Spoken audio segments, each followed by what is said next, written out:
እናት ምግብ ቤት በር ላይ አንኳኩታ ቡሌ ስትጠይቅ ምግቡ ላይኖር ይችላል።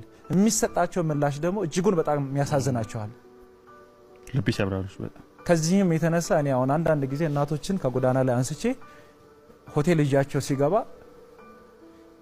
ይሄ ሆቴል ለኛ እኮ አይፈቀድም ይከለከላል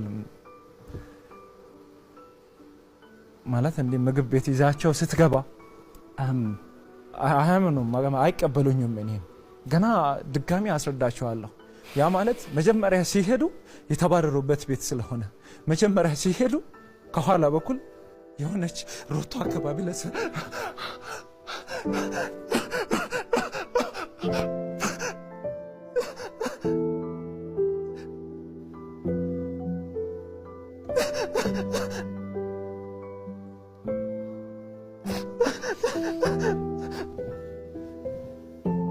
ሶሪ በጣም